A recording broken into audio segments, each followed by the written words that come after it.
Welcome to the Forsyth Magazines podcast. I'm Brooke Eagle, your host, bringing you the stories of the people shaping our community. From business owners to local leaders, we'll explore their journeys, passions, and lessons learned. Let's dive in. And we're so excited to chat with him. How are you, Brian? Good. How are you? I'm going to interject and say Chef Brian. Oh, okay. I'm sorry. I appreciate that. Chef Brian. Yes, Chef. Yes, Chef.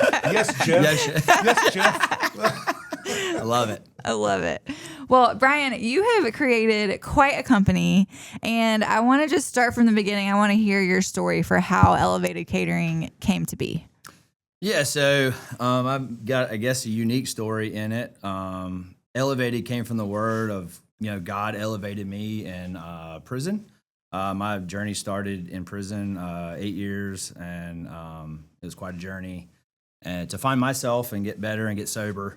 And kind of get my life together to be ready for where I am now. And I actually got work release, started a harder job doing work release for 8 months. And then everybody told me I couldn't get a fine dining job. And I actually started a dishwasher at a fine dining restaurant in Raleigh, North Carolina, that they told me I couldn't get, and I did. And then 6 weeks later, I was told the owner that, and actually his son did 6 months in prison. So that kind of helped me get into that spot. So I knew it was all a God thing and all that. It feels good to prove people wrong, though.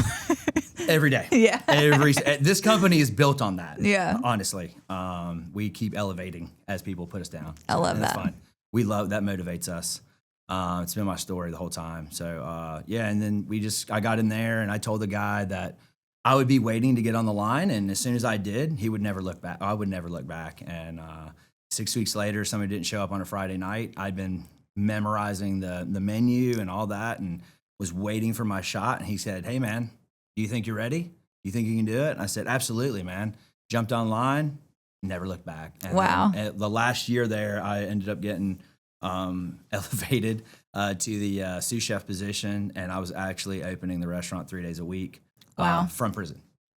So excuses are not good in our kitchen. Yeah. My sous chef and everybody knows yeah. that I don't really bring the excuses because I walked a mile to the restaurant every single day from the bus stop, walked another mile back. The hunger for this industry and doing what we do is very deep in my soul. So that's kind of how it gets started. And now we're full forward to 3.5 years ago in 2022, we started this company. Elevated Catering came from what God has done in my life. And then I wanted to elevate the food scene here and help give a platform for the farmers and the people that actually make our lives more interesting and better. Without them, we don't get to do this. Yeah. I think some chefs forget that along the way. I have not.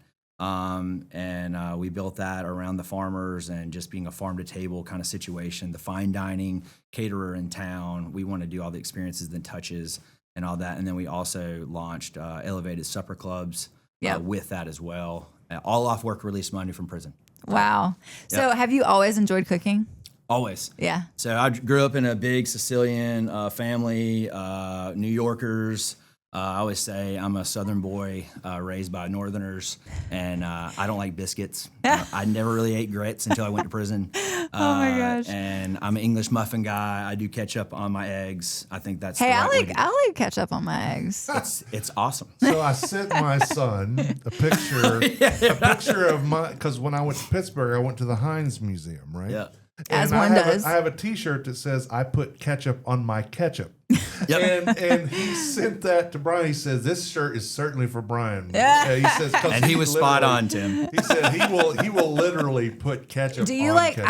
I'm a big fan of spicy ketchup. Yes, sriracha ketchup is one of my favorites. The Whataburger, don't they have a spicy ketchup? I think so. Yeah. I just love eating I've always hung out with the women instead of the men. Because they were in the kitchen, they were eating stuff, they were doing cool stuff, and I was like, I wanted to do that. Yeah. And especially with my grandma and all that. And that just it became a family love. I even got love tattooed on my arm because I'm still trying to figure what that is. And also, the craft I do is an expression of the love I have in my heart. Yeah, I would say cooking for people is definitely when their eyes light up, they're smiling and laughing, and that's around the food that you created, and that's what that moment is to me, is that creation of love for each other and humanity, and What's your favorite thing to cook? That's everybody always asks that. And I think if I had to choose something, it would be braising meat, things that take a long time. That you got to be patient with.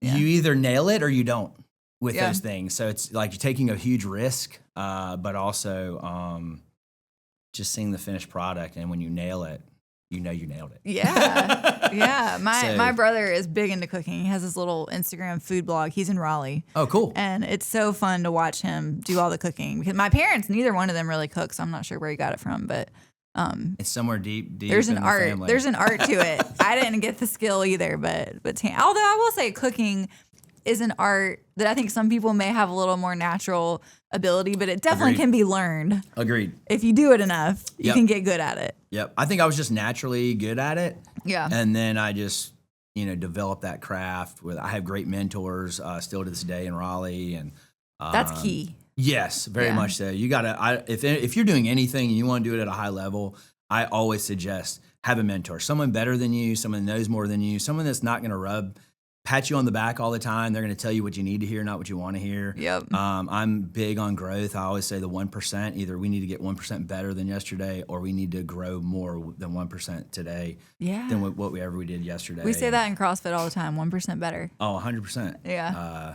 So. And you don't want to be the best person in the room. Like you want to surround yourself with people who are a little better. Yep. Yeah. If you're the best person in the room, you're in the wrong room. I love that quote so much. Absolutely. It's so true. Yeah. A book I read, and that's what basically it said. It said, if you're the sharpest thing in your circle, get out. Yeah. Find a new circle. Absolutely. I've held to that because even in working out. You are who you surround yourself with. When I started working out, I got with guys that worked out way better, were stronger than me. I was fat, overweight, all the things when I started, 16 years ago or whatever. And I just had them drag me all over the gym. And I was like, I'm not going to quit. I'm Rocky. Yeah. I'm going to keep coming and I can keep coming. And then I got to be the strongest people there and with those guys and running 10 miles at one time and all that stuff. So. Heck yeah. So I know Elevated Catering, I want to talk about supper clubs, but I know you also do a lot of weddings. Yep. Do you do other type of events too, or do you specialize in mostly weddings? Yeah, so we're a full service caterer. Okay. We kind of want to be the triangle. Like we can do the fine dining, we can do the catering, we can do specific catering, we can do private in your home, 14 people catering, all that. So yes, we do corporate. Pretty big for you, right? Yep, that's what I was getting ready to get to. That furniture market has been a cornerstone to our catering since we started. Before we got into weddings, as we are now. Awesome. And we just love the High Point community and what they do there. They have helped our business so much and really answered the call for a small business to help boost us up and took a chance on us. And we love our clients there, but then we also do a lot of corporate stuff that we're trying to build now. Yeah. We also try to do an amount of nonprofit per year. I try to invest at least $7,000 to $10,000 back into our community. That's incredible. That maybe can't. And I've been able to do that since the first year. Wow. I took that commitment. It almost broke me a little bit. But I was like, it'll come back to you tenfold. 1,000%. Yeah. I'm a huge believer, and we invest what we invest in. Absolutely. And where your time, and if you look at someone where their time's being invested, that's usually where their heart is. Yeah. And we want our heart to show that we're invested in this community. So, yeah. That's I hope that was the right answer. No, it was. So we had Mary Coffee from Boutique Wellness, and her. Well, I don't know what her little. What's the food part?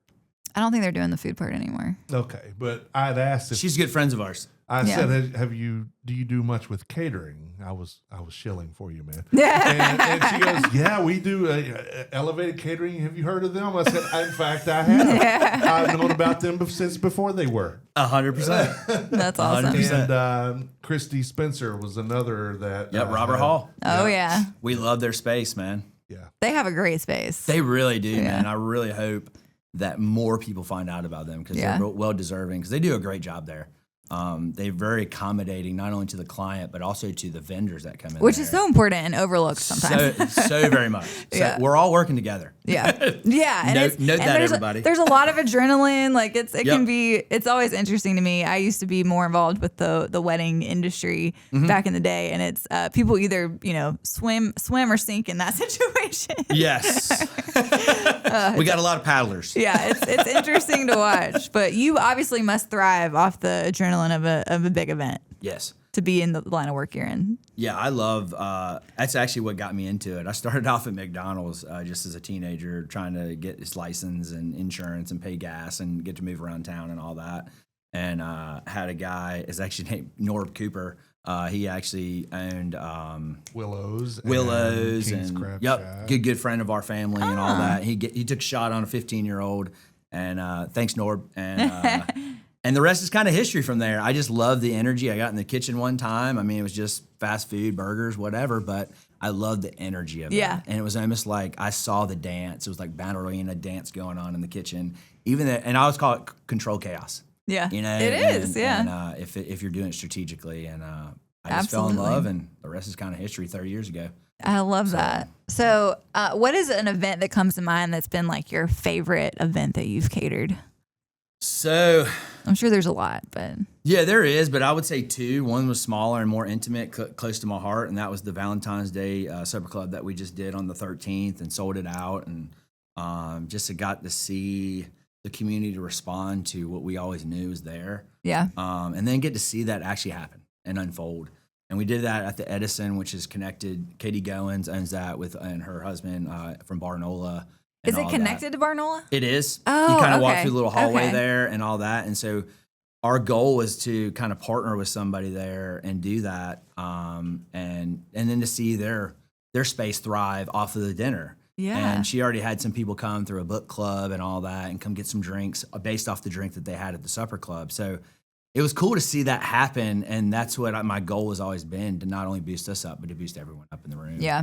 And so that was cool. And then we did Purple Crow's 30-year anniversary, their vendor appreciation dinner, and then the ribbon cutting from their new space. Wow. And I walked in there about 6 months prior to doing it in June of last year, and I got to see that transform from the RJR building that it once was, and it was just old and just all going on inside, had great bones, and then they just totally turned that space into this beautiful thing. Wow. And then we got to do this awesome spread out dinner there, 400 people. Oh my gosh. How do you even begin? And it was the biggest thing we've ever done as a company to that date. That's crazy. Money-wise, people-wise, just experience-wise. And then you're doing this for a family-owned company that's been doing this 30 years, is super rooted in the community. And I got to see personally the backside of that, not only in them developing this beautiful space, but I saw the workers there every single day with their hard hats on,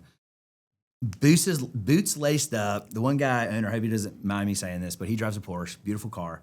But he got every day in a hard hat and boots, and he was on the ground working with the guys that were helping the space. And that says a lot. Yeah. Right then and there, I knew what kind of owner I wanted to be. I want to be that guy. Yeah. 30 years in, and he's still grinding. He's still hungry for it, and he knew all the people that worked for him's names and was connecting and all that. So that was super cool, not to just see that come full forward. And they gave us 5 stars and all that, and said how awesome of a job we did. No one's able to really take that space to the next level like we did. And so that was cool. And then just to see the backside of all the other things that I got from that. So I have a question. You have a newly minted sous chef. I do. Tell us about him. You might know him. He kind of shares the same name as you. That's true. Your son. Yeah. Has been a guy that started with me back when I was the executive chef at Providence, and I met this 18-year-old kid. That first of all, we had an issue because he had weird socks on and sweatpants, and I told him, next time you come in here, I love your energy, man, but let's make sure our dress code's up to par. And he looked at me like, I hate this guy, and he even told me he didn't like me, didn't think he was going to like me. And then we ended up becoming really good friends, and that was 5.5 years ago. And now he's been with me since the beginning, helped me grind this thing from the ground up, and just elevated him to sous chef about 3 weeks ago or so. And he's so well-deserving. And I'm trying not to cry while I say this, but he's like the son I never had. Yeah. And I'm just really grateful for him, and you, Tim. I don't mind sharing him. He's, we've been watching that 70s show in my house, and my dad never called me dumbass, even though he probably could have. And maybe in his head. Yeah. And I deep. And I have never referred to, I might have called him that like once or twice when he does something like a real goofball. But you know, I tell everybody that it's the greatest thing I've ever done. Yeah. Is He's the greatest person I ever hired, man. I know that. For sure. Wow, that's awesome. And there's not a day that goes by that whether I tell him or not, I'm telepathically telling him that I am so proud of him. And I was calling him a sous chef before he actually was. Because, I mean, that's what he was. He just 100%. He just wasn't. Yeah. And he told me when he got the promotion, I said, I've known about that since August, but I'm still proud as hell.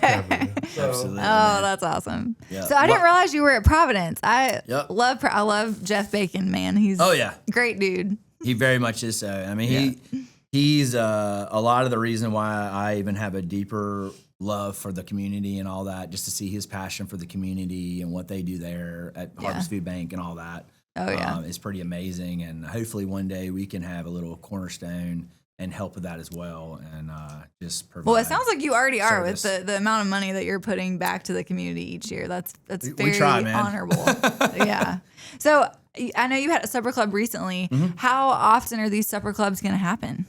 So we're trying to do 3 a year now. We kind of tabled them last year, kind of want to redevelop and rebrand, and then just get the brand actually more visible, and you know who I am and what we are doing actually as a brand and all that, Sure. and get people more intrigued and want to come in and all that good stuff. And then have more partnerships with farms and all that kind of stuff.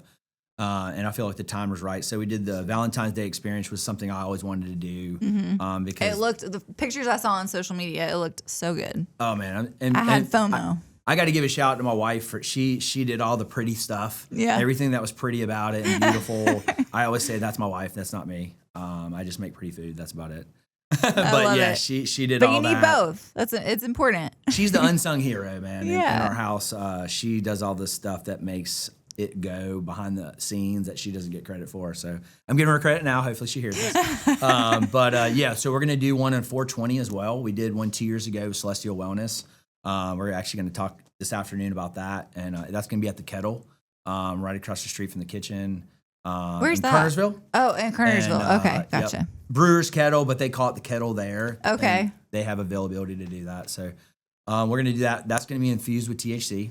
Okay. And we sold that one out 2 years ago as well. Even a lot of people from Charlotte came. And, Wow. So are tickets for these events, how do you get tickets? How do you find out about when and where they are and all that fun stuff? Right through our website. Okay. www.elevatedcateringcompany.com. Okay. There's places on our website for different things, caterings, weddings, all that stuff that Events, you can click on. And you can even, we have a blog monthly.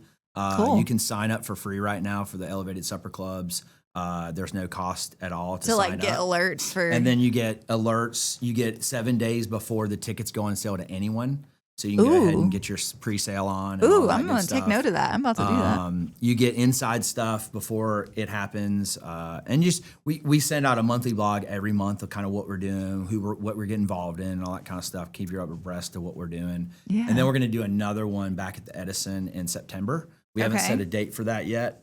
But yeah, that's going to be kind of end of harvest, end of summer, kind of harvest dinner we're going to do around the farmer and all that kind of stuff, end of year. Oh, I love it. I love a good farm to table. And that'll probably be wine, around wine. Okay. So you should chat with Dynamis, who just left. already did. Oh, my card. sweet. I'm on it. I carry love cards it. everywhere I go. I love it. Well, as we're kind of wrapping things up, I am curious, what advice would you give to somebody who's wanting to either start a business or either just get into the hospitality industry as a whole?